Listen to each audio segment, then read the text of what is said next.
से मते किछि कहवाकू सुजोग देइथिबारु मु प्रथमे ये अनुष्ठान प्रतिष्ठाता संपादक सम्माननीय प्रहलाद साहू को मोर हृदय भरा कृतज्ञता जनाऊँगी। आज मंच पर्यवेक्षक भाव में उपस्थित रही यही आसर मर्यादा को अधिक आलोकित करथिबा विशिष्ट गीतिकवि पूजनीय कुलमणि बारिक महोदय, मोर बंधु विशिष्ट साहित्यिक पुराण शास्त्र रे नियमित चर्चा रे थिबा बाबाजी चरण दास महोदय, अन्य बंधु जो माने आज सभापतित्व करुवा अनंग पटेल महोदय, दिव्य किशोर मिश्र महोदय, प्रशांत कुमार पाणी महोदय एवं संयोजन रे थिबा देवी प्रसाद नायक महोदय एवं सीतांशु जेना विरजा कृपा देखी कविता भी नियमित पढ़े भल लगे सी जाऊ आज संयोजना कर खुशी लगे। मुझे किसी समय पूर्वर शुणिली केतोटी कविता से कविता भर प्रवास रे रोहुतबा भौणी स्नेहा भौणी कविता बहुत सुंदर थिला। मुझे साधुवाद दूची। आधुनिक कविता पढ़ुले देवी प्रसाद नायक सुंदर भाषा सुंदर भाव थिला एवं लालित्य थिला, सेथिबाई मध्य साधुवाद दूची। कारण से कविता शुणुली आउ जड़े थिले से देवी प्रसाद नायक कहते वर्षा नुहे तुम्हें प्रेमिका यही शीर्षक रे सुंदर कविता लिखिते जेहेतु युवक मन रे जहाँ भावना आसी से कविता परिप्रकाश करछंती खूब सुंदर थिला। भारती भौणी मध्य मनर क्षोभ को से प्रकाश करुले चाल फेरी जावा ये जो संसार जंजाल संसार जो माया मोह भितर जोड़ी से शांति पाई पारि नांती सेठी फेरी जावा कहते सेटा बहुत भल लगे। आउ श्रीनिवास भाई मध्य सुंदर कविता पढ़ी शब्द गुड़िक सुंदर था। ये आउ बेसी किसी कहबी नहीं कारण से तो वर्षा भिजा कविता आसर ये जेहेतु ये अनुष्ठान ना देइछथि मु ओडिया मो भाषा ओडिया साहित्य संसद आमे समस्ते निजको प्रकाश करिया पई मातृभाषा को सबुठारु सहज एवं स्वाभाविक माध्यम भाव ग्रहण करथांती। भाषा भाव प्रकाशर एक माध्यम एवं भाषा मध्य एक आमर परिचय। यही परिचय भितर जड़े व्यक्ति जड़े गोष्ठी आम समाज अन्य ठारे निजर भाव को आदान प्रदान करिथाए एवं भाषा व्यवहार करिथाए जहाँ समय क्रमे से व्यक्ति गोष्ठी बा समाजर परिचयर आधार भाव में विवेचित हुए। तेणु गोटे भाषार आयुष से ही भाषार व्यवहार उपर निर्भर करे एवं आमे भाषा को किपरि भाव में व्यवहार करवा सेटा पर निर्भर करुछि आमर ये आमर जो षष्ठ कहते ये भाषा शास्त्रीय मान्यता पाई भाषा आपड़ जानी प्राचीनता को भित्ति करी आमर ये भाषा को शास्त्रीय मान्यता दिखाई। तेणु ये भाषार आयुष ये भाषा को केपरि आमे बंचाई पारिबा जेतेबेले शास्त्रीय भाषा मान्यता पाइला सेतेबेले तार थिला माप तार मानदंड थिला जो भाषा 500 रु 1000 वर्ष पुराना होइथिबो ताहार सेही भाषा को आमे दबा शास्त्रीय भाषार मान्यता दबा जहाँ मान्यता अच्छी एबे कोहल करागलानी। बंगाल आपन देखिए पश्चिम बंग बंगाली भाषा एते पुराना सभ्यता किंतु से शास्त्रीय भाषा मान्यता पाई नथिला। किंतु आमे निश्चित ओडिशार आमे ओडिया भाषा पाई गर्व अनुभव करबा। प्रथम भाषा भित्तिक राज्य प्रथम षष्ठ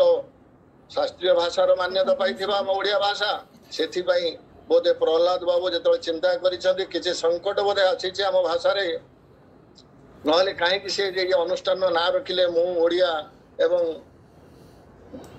भाषा ओडिया मो भाषा ओडिया साहित्य संसद निश्चित किछटा मन को द्वंद्व आसीथिबो एवं सेटा होची ओडिया अस्मिता। एबे तो किछि दिन हला अस्मिता शब्द को लेकी बहुत किछि आलोचना होची सेटा ही ओडिया अस्मिता तांको मन को निश्चित आंदोलित करिथिबो। मु ओडिया ये अस्मिता केपरि आसीबो समस्ते कहउचंदी अस्मिता अस्मिता कथा कहउचंदी अस्मिता एइठी आसीबो आम निज भितरु निज परिवार भितरु जेतले आमे कहउचंदी मु ओडिया मो भाषा ओडिया एइटा ही ओडिया अस्मिता। मन भीतर आसीबो गर्व मन भीतर आसीबो स्वाभिमान जे मु ओडिया मो भाषा ओडिया से अस्मिता सृष्टि हम आम भितर आम मान भितर एवं आम परिवार भितर आम परिवार भितर जदि ओडिया अस्मिता सृष्टि न करवा आम परिवार भितर जदि ओडिया पिला मानक प्रोत्साहित न करवा ताले ओडिया अस्मिता ओडिया भाषार आयुष किपरि बढ़िबो आपण देखंतु आपण बंगाली भाषा को देखंतु समाने रवींद्रनाथ टैगोरଙ୍କର ଫଟୋଟିଏ ନିଶ୍ଚିନ୍ତ ସମସ୍ତ ଘରେ ଟାଙ୍ଗିଥିବେ दुर्गा पूजा आसो निश्चिंत ओडिया पत्रिका खंडे किणी पढ़े जदि गरीब लोक जी भी घर कम करुच्ची जे मेड सर्वेंट अच्छी सी निश्चिंत ओडिया पत्रिका खंडे पढ़ुची किंतु सेटा ही अभाव रही आम ओडिशा रे निश्चित समस्त अनुभव करते किछि दिन तले आपण अनुष्ठान गला वार्षिक उत्सव सुंदर पत्रिका टी बाहर करते प्रहलाद बाबू ता जा ना देइथिले मो परिचय मो मातृभाषा से आउरी अस्मितार कथा कहला अनुष्ठान ना मो ओडिया मो भाषा ओडिया पत्रिकार ना भी देइछंती मो परिचय मो मातृभाषा तो अनेक कवि कवयित्री को से एक मंच प्रतिष्ठा करिसेंती एवं नुआ नुआ प्रतिभा मान को आनी तांको एक मंचर सुजोग देइछंती समाने समस्त सचेतन हेबे हमर भाषा विषय जानिबे आम मातृभाषा को समृद्धि करिवे आम संस्कृति परंपरा को बजाय रखिबे एही उद्देश्य रे से जहाँ सुंदर मंचटे देइछंती एवं नूतन युवपीढ़ी की मध्य सुजोग दउछंती अति आनंदर विषय आसंतु कविता कथा को कविता मो मतरे कवितार पाठक और पाठकर कविता ये दुईटी अलग अलग विषय कहीं दुईटी भिन्न भिन्न कथा आउ थे कहीदे कवितार पाठक पाठकर कविता मो दृष्टि व्याप्ति और गभीरता को मानदंड करी अनुधान कले स्पष्ट अनुमय हुए जे पाठकर मानसिकता पाठकर मानसिकतार दृष्टिकोण को से निजे पसंद अनुजाई कविता को पाठ करिथाए एवं से कविताटी जे सर्वदा सर्वोत्तम हेब ताहा किछि ग्यारंटी देता निर्भर करी कहि हबनी जे जो कविताटी को पढ़िली ता सर्वोत्तम कविता बोली से कविताटी जे सर्वदा सर्वोत्तम हेब एमती किछि माने ना गोटे कवितार सार्थकता कवि पई जेते आनंद आनंदी गोटे कवितार सार्थकता गोटे कवि पई जेते आनंद दिए पाठक पई मध्य से कविता चिरस्थायी मूल्य बहन करे कारण पाठक ही श्रेष्ठ विचारक कविटे कविता लिखुची कहा पाई ताकू जदि जने के न पढ़िला किछि मतामत न देला आउ किछि तार ताकू प्रेरणा न देला उत्साहित न कला ताले कविताटी काहे लिखियो से आपण आसंतु कवितार गोटे तृतीय ये कवि तार गोटे तृतीय चक्षु थाए तृतीय नयन थाए एवं से जहा द्वारा से सामाजिक व्यवस्था भितर निजर अंतर्दृष्टि रे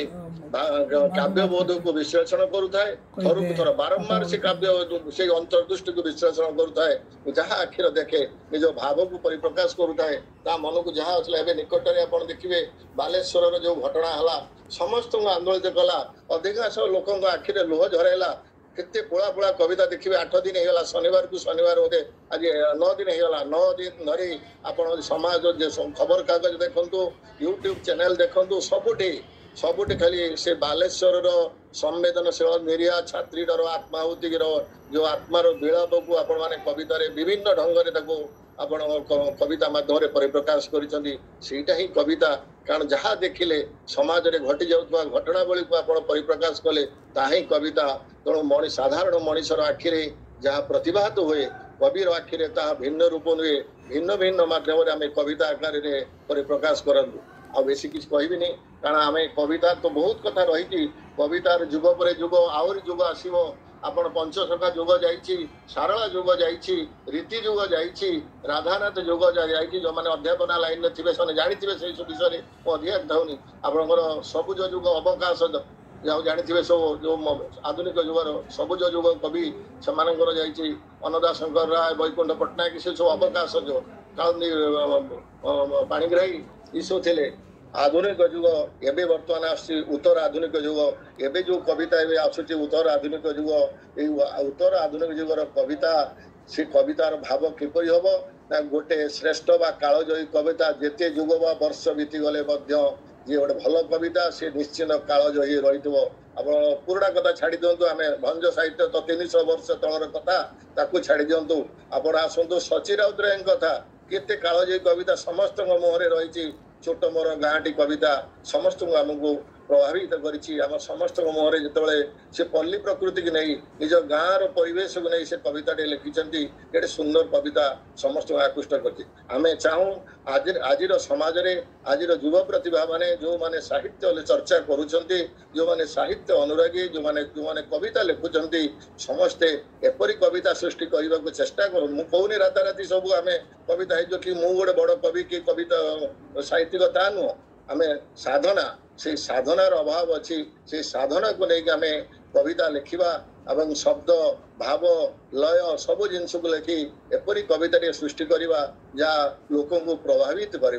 कवितार कला भितर निहित थाए कवितार सृष्टि प्रक्रिया जहाँ चेतना प्रसूत सृष्टिर प्रत्येक लोक प्रत्येक व्यक्ति भितर भाव अच्छी आपण भीतर भाव अच्छी मो भीतर भाव अच्छी रास्ता जोटा जो रिक्शा वाले भी जाऊँगी तार भी भाव अच्छी केवल तफात रोचे सृजन प्रक्रिया से आम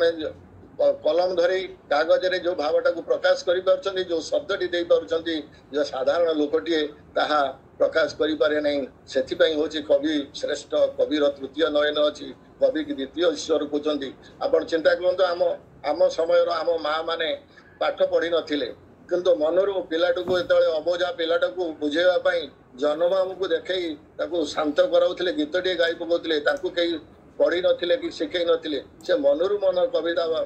फांदे से पिलाटी को गीत गाई जाउथिले तेणु समस्त कवितार भाव रही समस्त कवि पणिया रही तेणु से कवि पणिया को आमर ता भीतर थिबा भाव कल्पना शब्दटे खोजा को असमर्थ हो जाए जितेबाला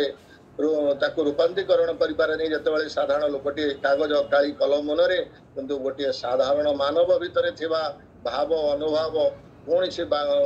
बाट बा शब्द न पाई कागज काली कलम भीतर को जाई न पारी से मन भितर रही जाए ताकू सुजोग दिए ताकू प्रेरणा दिए आम समाज जो माने शिक्षित अच्छा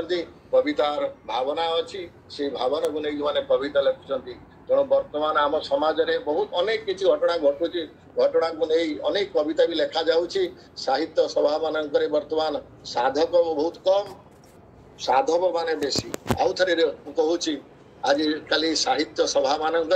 साधना बहुत कम साधव माने बेसी आत्मज्ञान कम आत्मविज्ञापन बेसी तेणु कोलाहल बेसी फलाहल भी बेसी तेणु जो जिते प्रकार गंडगोल सब होची सब विभिन्न साहित्य आसर मानक आभासी आसर कथा आभासी आसर तो सीमित परिसर जो साहित्य सभा देखुचे राजधानी भुवनेश्वर अनेक साहित्य सभा ये कविता पाठ अच्छे बेले अनुभव कर मोर अनुभूति कहूँ तेणु भाषा साहित्य आसर साहित्य संपर्क आलोचना जिते अधिक हेब से साहित्य सभा से प्रभावशाली हम मोर वक्तव्य यही कारण सब बेले आपण मैंने आसतु आम अधिक सचेतन हवा एपरी साहित्य सृष्टि करवा आम समाज जेपरी समृद्ध हम आम भाषा समृद्ध हम एवं ये भाषा साहित्य समृद्ध हेले आम मातृभाषार आयुष आहरी बढ़ियो एवं जेहेतु आपण संध्या बेलू गुड़ाए कविता माध्यम वर्षा कविता दे भिजई सारे मु गोटे छोटिया वर्षा 3 पदर कविता पढ़ी देकी मोर वक्तव्य को विराम देवी जाने नहीं सी निजे निज परिचय केबे सिक्त करे तप्त धरणीर पिपासा भरा हृदय